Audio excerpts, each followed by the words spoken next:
Welcome back, everybody, to another episode of Factorio Midstrap. This is episode number 9. This is the final episode of this series. That's right. And guess what I just finished doing? Go ahead and guess.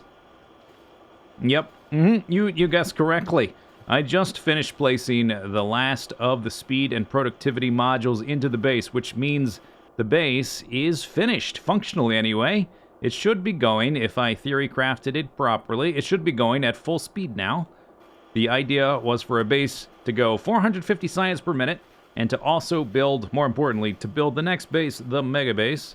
And so we do want, in the long run, to be building modules for that next base, but for this base, I just want to do science for now. So we're going to put this output priority to the left. We're going to send all of our blue circuits through our science area. And I am basically going to let the base run for about an hour just to see how consistent it is and what the speed we're getting is, where there might be any small hiccups. We're getting attacked, if you can't tell, a little boop. So while we're doing that, I am going to we got to finish up our coiled serpent outposts for our artillery trains, and I'm going to set up another oil outpost and send a train around for some flamethrower turrets. And once that's done, I will send our artillery train on a schedule to just bounce around, to ping-pong around and take out outposts, little alien outposts like that, automatically without me having to worry about it. And since we reached this milestone, it's probably a good idea to, let's check, just as a benchmark, let's see how long it took us to get to this point. We just auto-saved. 30, oh wow, oh yeah, because obviously it auto-saves every 15 minutes. Of course it's going to be on a 0-0. Playtime, 36 hours, 45 minutes. 36 hours to build that. Bam. That seems pretty good. I don't know, I've never really benchmarked myself for this type of thing. So I would say that's pretty good. How many rockets have we launched? 83 rockets in 36 hours so far. Hey, okay, not bad. I don't know if that's good or bad. Seems pretty okay. I'm gonna say pretty okay. So, now we have 7 of these coiled serpent outposts. I might put a 7th one there, but we ran out of laser turrets. I am placing them faster than we're crafting them. And so I figured we would go ahead and give our train a schedule to bounce around and pick off at least these nearby settlements that are in automatic targeting range. And that should be good. We're working on shell range 5. I'll probably stop there because the research is just getting so ridiculously expensive. We're going to give you a schedule. We're going to say, go to the artillery loader for about 2 minutes. And it doesn't seem like that can go any higher. Oh, I guess I could put in a higher number. I think 2 minutes is probably good enough to load up, though. We're not going to say full cargo because that would take forever. We're never going to have full cargo, probably. Because each one of these artillery wagons can hold 100 shells, and we have 100 of those. So, hey, you do the math. We're going to bounce around. We'll start at Coiled Serpent S and go there for, let's say, about a minute, I think is probably long enough for all the cannons to fire. We have so many. That should probably overkill, actually. We'll see. We'll see what it does. Maybe it doesn't have to be that long. Then we want to go southeast. We're just going to go counterclockwise. Time passed. And stay there a minute. It would be nice if I could just, like, do some sort of copy-paste function there. And then we're going to go to Coiled Serpent East for guess what? A minute.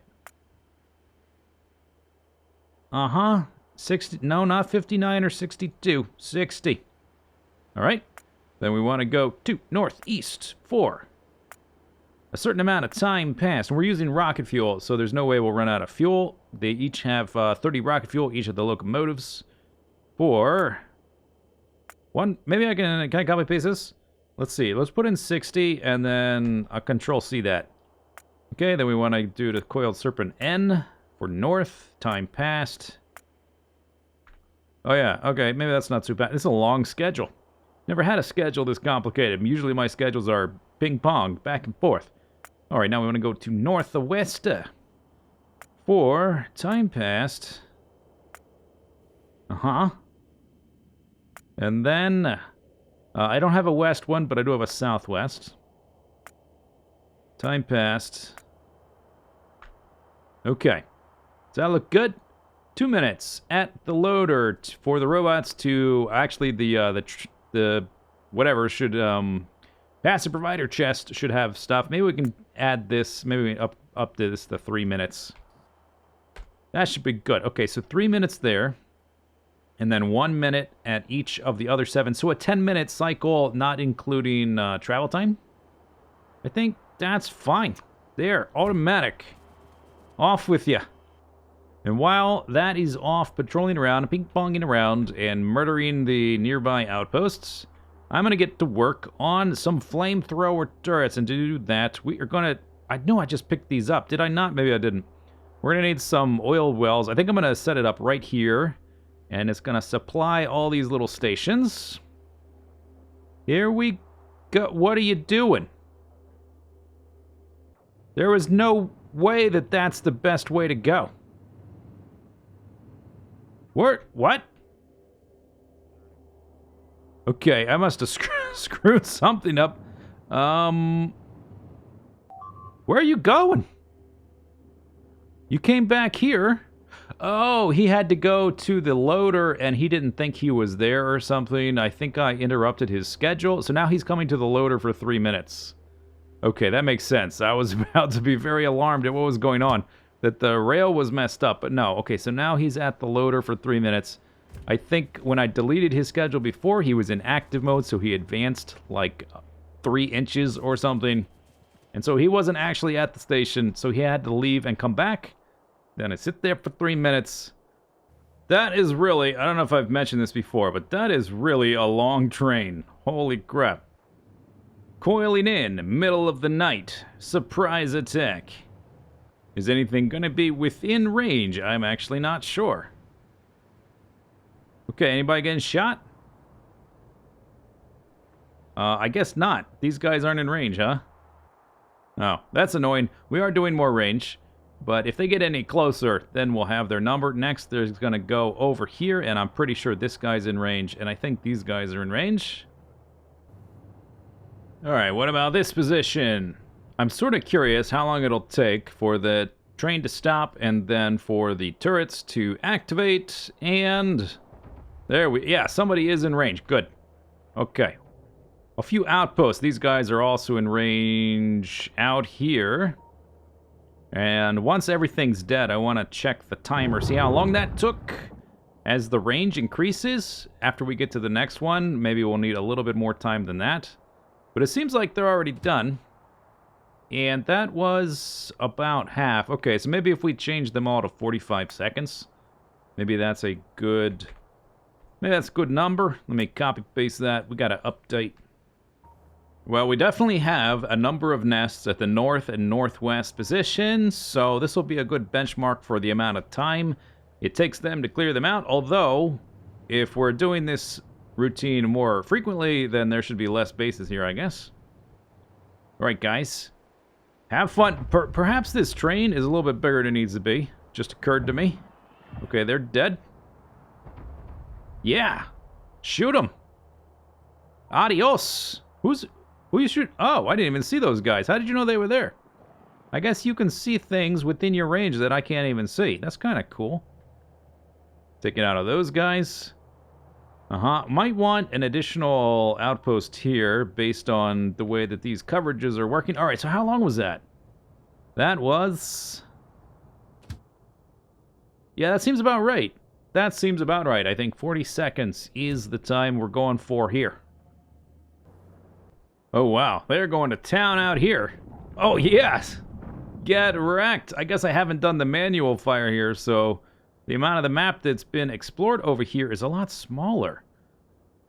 Alright, so I have made a flamethrower oil pickup outpost thing. We're going to use the oil from these guys right here, and we are going to carry the oil around via train, and we're going to fill up some flamethrower turrets.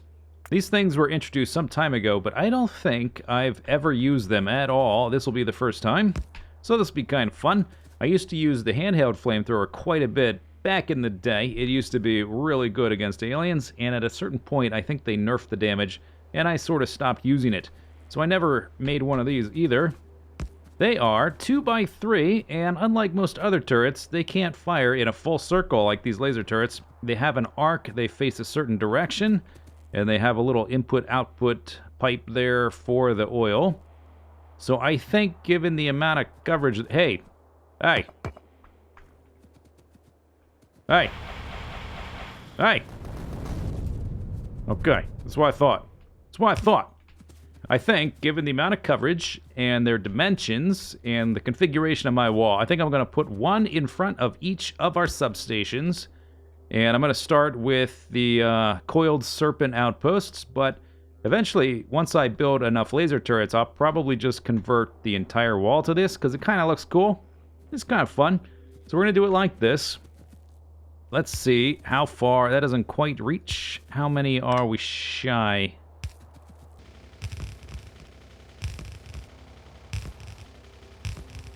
And just like that, I think we are ready to go to send our oil train around to fill up the flamethrowers. I have similar stops at all the same places as the coiled serpents. We're going to have one train zipping around, and he's going to do a full circuit. It'll take a while to fill up all the different stations, but it's going to be a fairly straightforward kind of thing. He's got 4 of these cargo wagons, so he can carry 100,000 oil, which is the same as 4 of these tanks. Here's what the stations look like right here. They're very similar to some of the other ones I used. We don't need crazy amount of throughput, and this amount of storage is actually just to get it off the train quick. But it will take 2 trips to fill up each of these stations. But each of these turrets, they only use up 3 of the oil per second when they're actively being used. So once it's full, the train should definitely be able to handle filling things up. It'll just take a while to fill everything up. Here is the schedule. We're going to fill up all of our oil at the Flamethrower oil pickup. And then we're going to go to each one in order. And we're going to have an ore condition. We're either going to wait for 15 seconds or until the cargo is empty. So first place he's going to go to this stop, empty out, and then zip around to all the other ones and then come all the way back. Which seems kind of inefficient, but it's only going to be like that the first few times until he's filled up the different stations, and then he'll be topping them all off instead of just zipping by. Here he comes. Here comes the oil guy.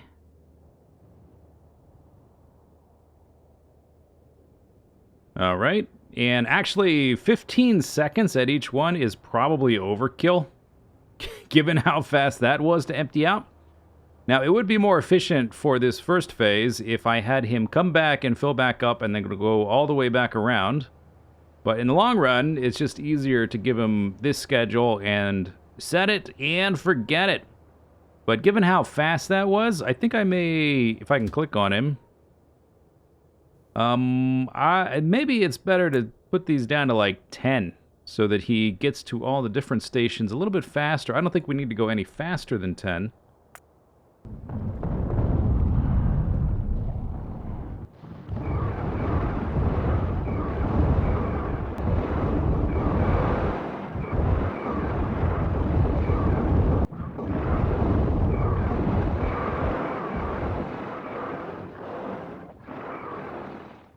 And about 100 rocket launches later, I have finished the perimeter. Since we started the video anyway, we now have an unbroken double line of laser turrets, double line of wall, and flamethrower turrets all the way around, as well as the artillery wagon, which is zipping around to its different spots and picking off the different little alien clusters that expand outwards towards us. And speaking of which, we are really close to that artillery shell range 6, which I decided to do. That one was expensive. The 7th one is going to be even worse if I do it. 128k. I might, just because it's fun. I might do it just because it's fun. And I will try to capture this on camera when it happens, because as we get each little addition to our radius, it unlocks a lot of actual area for the circle as we expand outwards.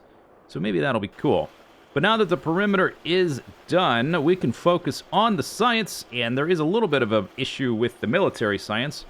This base wants an unbroken compressed yellow belt, half a yellow belt for each science, and you can see there's gaps there. And I think I realized the problem.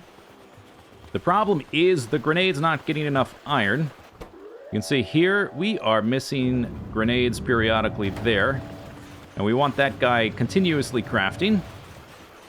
And the problem is that there's this iron belt, which I had designed to split the 30 iron per second of this red belt between this guy making ammo and these guys making grenades. And the first half, or up until this point right here, it's a red belt. And then after this guy takes his half of a red belt, we change to a yellow belt so we can weave in the coal. And then these guys can get the remaining iron. I think the problem is this inserter right here, which is taking iron for the ammo guy. It's taking it from the yellow underground belt.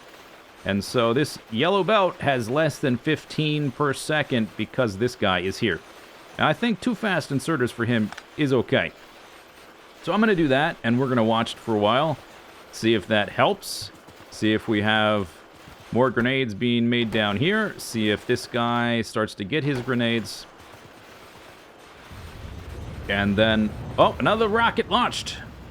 203 in a second. We'll see if that fixes the issue. If I have to, I could always make this a blue belt just to make sure we get as much iron down here as possible. I could always turn this into a stack inserter.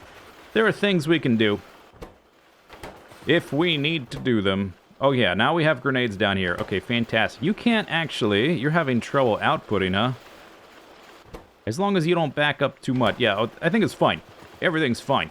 Another thing is, I discovered I had made a mistake in the layout here. I thought we needed only a yellow belt for the low-density structures. Turns out, when I went back and looked at my spreadsheet stuff, we need half a yellow belt for low-density structures for the rocket, but then we need some extra for the yellow science. At a certain point, they were split, and at a certain point, they got combined, and I sort of forgot to update that or to think about it, and so I've upgraded this to a red belt. If that gets us to 450, then that's good. If it doesn't, I can always split the low-density structures, bring them through some underground belts through here, through this center area, and I can just split them in half. Instead of combining them, I wanted to combine them on one belt to make it a little bit more streamlined and have the pass-through. It seems to be doing okay at the moment. Let's see what has actually our average been recently. We are at like 370, yeah, so that's not good enough. Over 10 minutes, 370. That's not good enough. All right, here we go. We now have a range of 180% for the artillery death coil of serpentness. And nothing's in range down here, as usual. Oh my goodness. That's a lot of aliens. They're about to get flambéed. Yeah, that's right. That's right. There we go. You're dead. They're still managing to damage things, so it's not a perfect system. Oh, they are attacking. I was wrong. They are shooting. Why did it take so long for you guys to take fire? I wonder. All right, coiled serpent southeast. Anybody in range, guys? You gonna shoot anybody? Anybody getting shot? No? Oh, here we go. It takes them a while after we show up for them to actually shoot at things. I wonder why that is.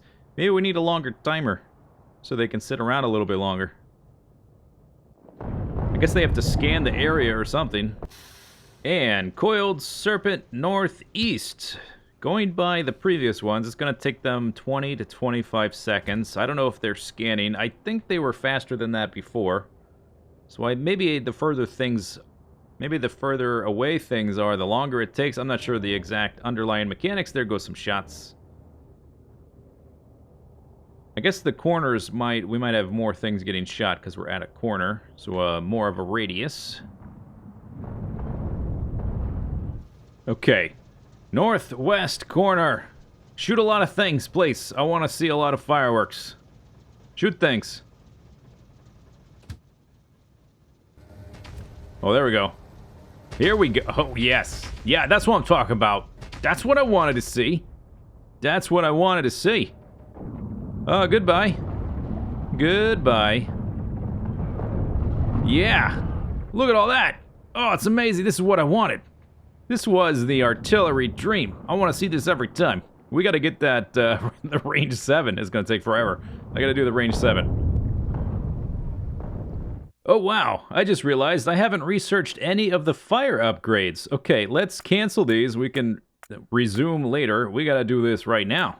Start that, then do the next one, and then the next one, and then the next one. All the way, at least until we get into... I'm just gonna do the first 7. Let's do that. Oh, that's gonna make such a big difference. We don't have any fire upgrades at all. Look at that speed. Look at the speed! Okay, refined flammables 1, done. And so we're going to start beautifying our project here. And I'm going to start off with some walls. And actually, maybe we should do the concrete first, because if we place the walls, we won't be able to see if the concrete is perfectly placed underneath. And that's important, even if you can't see it. All right, let's do the walls afterwards. So we're going to have some roads going down the middle. We have options of... Let's make that palette a little bit bigger. We can do some bricks. We can do some concrete. We can do some reinforced or refined. Which one? Refined. Refined concrete. Yeah. So here's the big decision to make. Do we want to go with a road? Well, I definitely want a road down the middle, running through here. And do we want the road to look like there's curbs on either side, which will look... Let's increase that palette. It's going to look like that. Or the other way around. So let's just do this. Beep, beep, bop, da, boop. And we'll grab the... I guess that would be this guy. Do we want the road raised or lowered? I think I like this one better. Even though we're slightly slower running on this than this, I don't care about that. This one looks a little bit nicer. Alright, well that is coming along nicely. It is starting to take shape. Although this is the type of thing I could just tinker with endlessly. I don't think we're gonna have what I would call like a finalized version of this for this episode. Just something I wanted to mess around with. I could spend ages doing this kind of stuff. We've got some roads to drive down, and then we've got little gates and little access pathways to go inside. Some of these things, like the modules, are technically on the inside of the walls. Most of the stuff is accessible down the roads along the outside. The yellow belts, which you won't need as much, or which I won't need as much, and a lot of times I can just place things with robots and they can come pick it up. But if you want to pick these up, you got to go through the, go down the little path. Got to follow the path. Take your car here, get out the car, go down the path. Anyway, there is something we do need to address. There is a blueprint that I need to fix. There's an issue I've known about for a while, which I just haven't gotten around to, and we got to do it now. So this nuclear layout, it has a flaw, and you can see I've been tinkering with the heat pipe layout. The heat for the heat pipe, it just does not reach quite far enough to get to these turbines along the outside. You can see there's no steam coming from them. And they are at 501 degrees, which supposedly it only needs to go to 500. But we're not getting steam out of these. There's no available power. And so we are going to address this by making a duplicate of this and modifying it. So here is a little space I hollowed out for a test version that we can extend vertically and try to make it work. And also we can experiment with the heat pipe version. Transport belt. Oh, okay. I put this transport belt on here because I was trying to measure things. I guess, wait, that shouldn't have been in the way. Transport belt in the way. Is there a transport belt somewhere else? There shouldn't be. This should work right here. Maybe that was in the way. I don't know how. Transport belt. Where? Transport belt. Bam. Okay, now I placed it.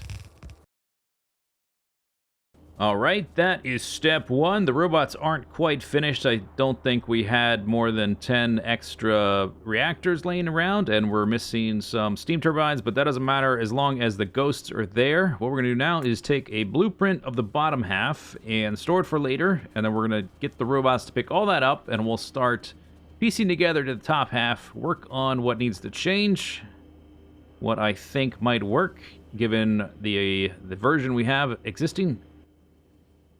Okay, that looks good. Station, yeah, keep the station names.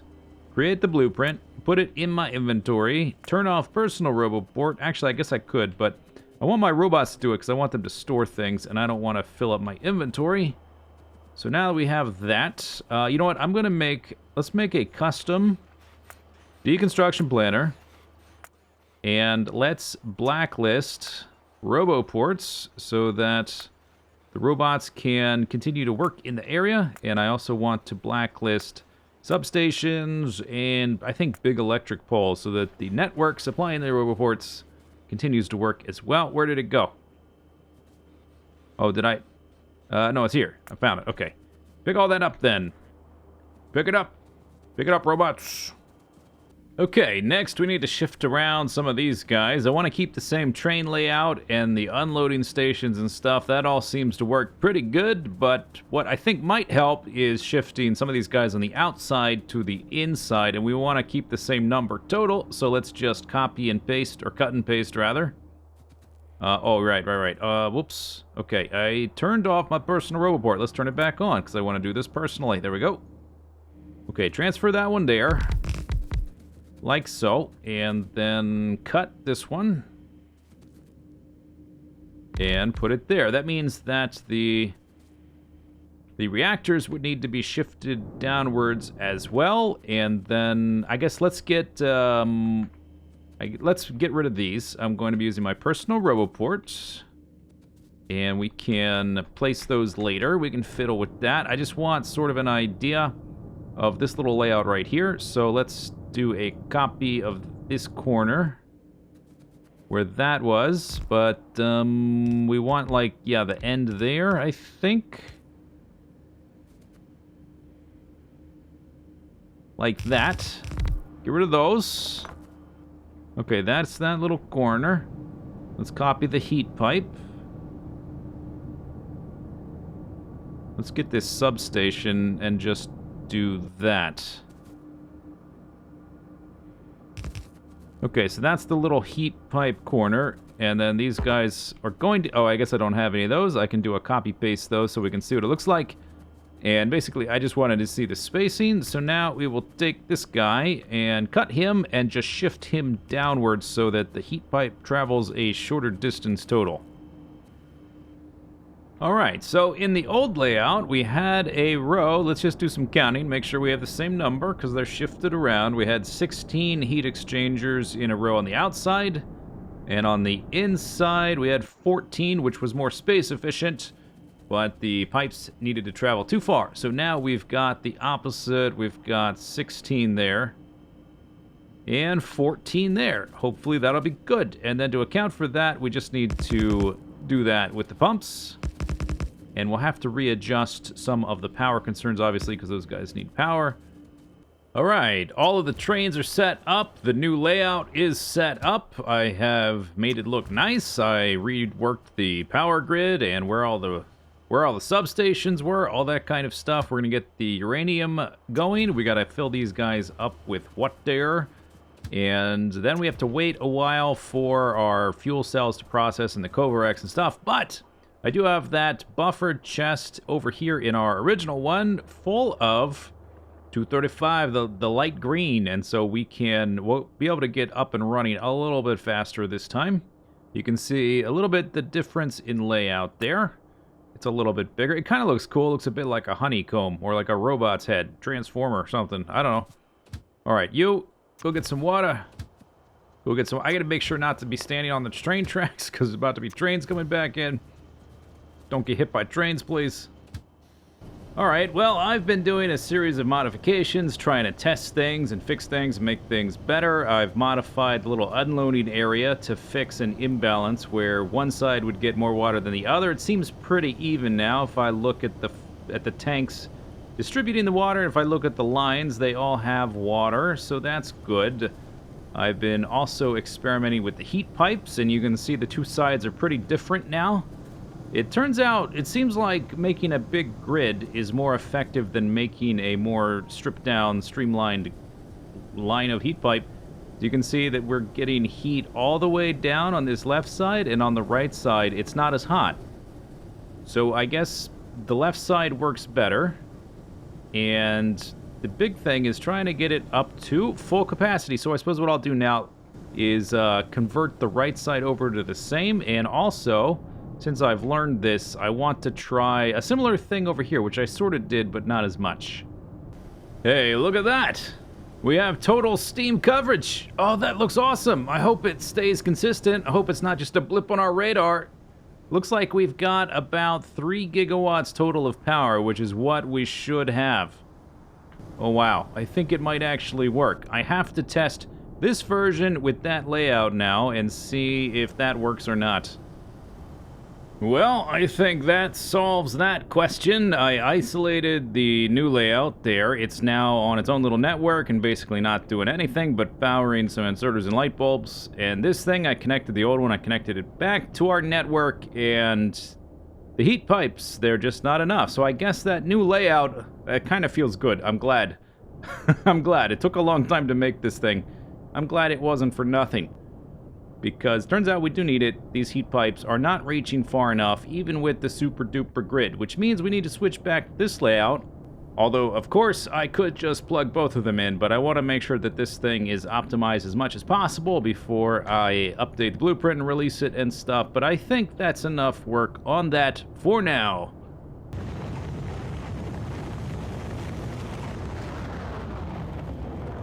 Alright, so with the nuclear power all sorted out and optimized, it's time to try to speed up our science as much as we can. And you can see there is a gap in the yellow science there. There's a gap in the white science, but it's on both sides of the belt, so that doesn't matter so much. But there is a gap in the yellow science. We've been doing research consistently for many hours now. Over the past hour, we have averaged 395 or so science packs getting consumed per minute. And that's pretty good, but the goal we wanted to hit was 450, and we're not there. And the problem, at least as far as I can see it, is the processing units. We are crafting per hour right now 340 per minute, and we want 380. So let's go take a look at these guys. And this layout is pretty compact, so we're only going to be able to do so much. I'm kind of happy with 390. That's okay. I would like to get it a little bit higher if we can, but if we can't, that's all right as well. Because remember, I theory crafted this entire thing without plugging anything in. So to get to 400 out of 450, hey, not bad. I think that's okay for a mid base. This is not a final base anyway. Anyway, let's look at this guy. We can see what the problem is. It's the green circuits feeding the blue circuits. So let's wander up here. And you can see right here, this little blip, these little blips here are what is slowing down our blue circuit production. The ever so, it's like the micro section of the little red blip there for the copper cable. The iron seems to be doing fine, at least for that one. This guy is having issues. So why is that guy having issues but that guy isn't? I'm not sure. But one thing we can try to fix is just try to get rid of that blip if we can. If you look at this chest right here, it's totally full. This chest is totally full. And so maybe... Here, let's try this. Let's try to back that guy up. And do that. And then we're going to do, I guess, similar kind of thing. One little space. And then I got to get rid of that so that this empties out. Uh-huh. I guess I could just take it out, right? Yeah, that'll be faster. Okay. This is my idea, or it's one idea. I don't know if it'll work. We want that to be limited. And then I'm going to basically, because the inventory to inventory seems to be fine. I just think we need more than one inserter here. I don't know if this will work. This might just move our bottleneck. We might have a little blip, but in a different place. Let's see. Oh, and let's see, I had some of that left over. Okay, now we're getting the little blip for the iron plates. Do we have room to add a second inserter for iron plates? For this one we do. So I could, let me move that. I could extend this down to here. Pick up that guy. Move that down. Does that dead end right there? Oh yeah, that's the end of the iron plate line. Okay, so we don't even need that. So it could be like that. And I don't think we need a stack inserter there, but maybe a fast inserter. Yeah. Yeah, that's better. That is better.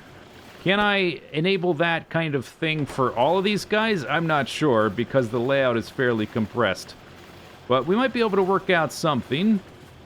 Okay, I've been staring at this thing for a while, and I think I just saw something. I added these inserters here to give the green circuit guys more iron, and that actually made the system more erratic, because we're having this ping pong issue now where the green circuits take all the iron, and then these red circuits down here don't have any. So that starves the system of red circuits. All this stuff shuts down, and then the green circuits back up, and then it goes back and forth. So what I really need, I need a little bit of extra iron for these guys, and I think maybe that will do something. I think that might do something.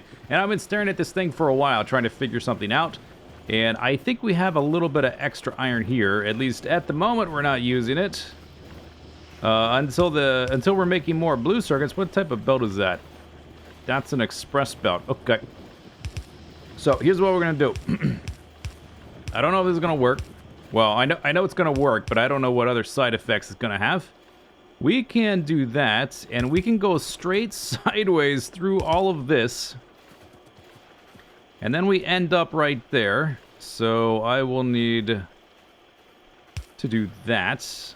Let's just do that for now, and I think we might have to relocate this RoboPort.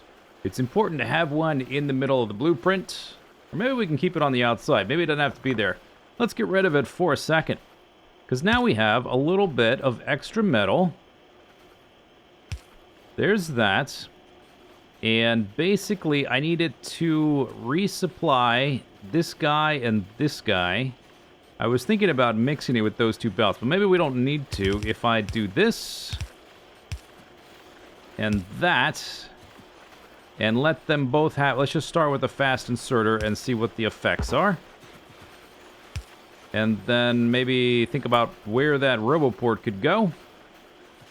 I could put it maybe right there, or I could put it there if I just add an extra underground section, something like that. Yeah.